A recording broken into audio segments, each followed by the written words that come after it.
फिर यहोवा ने मूसा से कहा, फिरौन के पास जा, क्योंकि मैंने उसके और उसके कर्मचारियों के मन को इसलिए कठोर कर दिया है कि अपने चिन्ह उनके बीच में दिखलाऊं।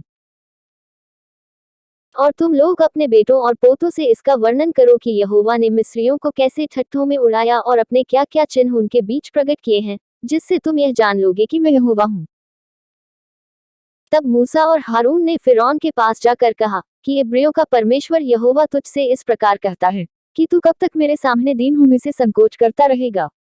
मेरी प्रजा के लोगों को जाने दे कि वे मेरी उपासना करें। यदि तू मेरी प्रजा को जाने न दे तो सुन, कल मैं तेरे देश में टिड्डियां ले आऊंगा और वे धरती को ऐसा छा लेंगी कि वह देखना पड़ेगी, और तुम्हारा जो कुछ ओलों से बच रहा है उसको वे चट कर जाएंगी, और तुम्हारे जितने वृक्ष मैदान में लगे हैं उनको भी वे चट कर जाएंगी। और वे तेरे और तेरे सारे कर्मचारियों निदान सारे मिस्रियों के घरों में भर जाएंगी। इतनी टिड्डियां तेरे बापदादों ने व उनके पुरखाओं ने जब से पृथ्वी पर जन्मे तब से आज तक कभी न देखी। और वह मुंह फेर कर फिरौन के पास से बाहर गया। तब फिरौन के कर्मचारी उससे कहने लगे, वह जन कब तक हमारे लिए फंदा बना रहेगा। उन मनुष्यों को जाने दे कि वे अपने परमेश्वर यहोवा की उपासना करें। क्या तू अब तक नहीं जानता कि सारा मिस्र नाश हो गया है। तब मूसा और हारून फिरौन के पास फिर बुलवाए गए, और उसने उनसे कहा, चले जाओ, अपने परमेश्वर यहोवा की उपासना करो, परंतु वे जो जाने वाले हैं कौन कौन है। मूसा ने कहा, हम तो बेटों बेटियों, भीड़ बकरियों, गाय बैलों समेत वरन बच्चों से बूढ़ों तक सब के सब जाएंगे, क्योंकि हमें यहोवा के लिए पर्व करना है। उसने इस प्रकार उनसे कहा, यहोवा तुम्हारे संग रहे जबकि मैं तुम्हें बच्चों समेत जाने देता हूँ। देखो, तुम्हारे आगे को बुराई है। नहीं, ऐसा नहीं होने पाएगा। तुम पुरुष ही जाकर यहोवा की उपासना करो, तुम यही तो चाहते थे। और वे फिरौन के सम्मुख से निकाल दिए गए। तब यहोवा ने मूसा से कहा, मिस्र देश के ऊपर अपना हाथ बढ़ा कि टिड्डियां मिस्र देश पर चढ़ के भूमि का जितना अन्न आदि ओलों से बचा है सबको चट कर जाएं। और मूसा ने अपनी लाठी को मिस्र देश के ऊपर बढ़ाया। तब यहोवा ने दिन भर और रात भर देश पर पुरवाई बहाई, और जब भोर हुआ तब उस पुरवाई में टिड्डियां आईं।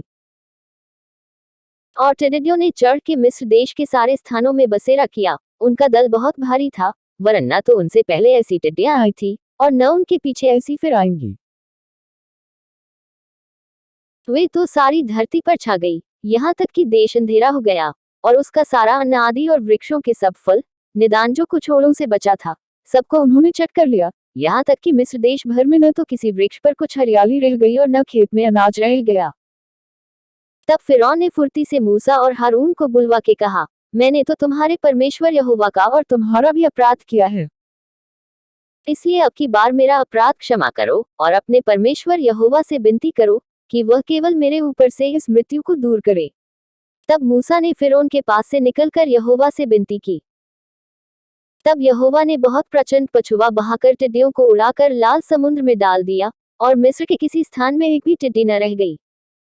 तो भी यहोवा ने फिरौन के मन को कठोर कर दिया, जिससे उसने इसराइलियों को जाने न दिया।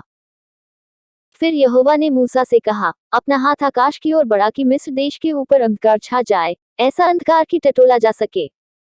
तब मूसा ने अपना हाथ आकाश की ओर बढ़ाया, और सारे मिस्र देश में 3 दिन तक घोर अंधकार छाया रहा। 3 दिन तक न तो किसी ने किसी को देखा, और न कोई अपने स्थान से उठा, परंतु सारे इसराइलियों के घरों में उजियाला रहा।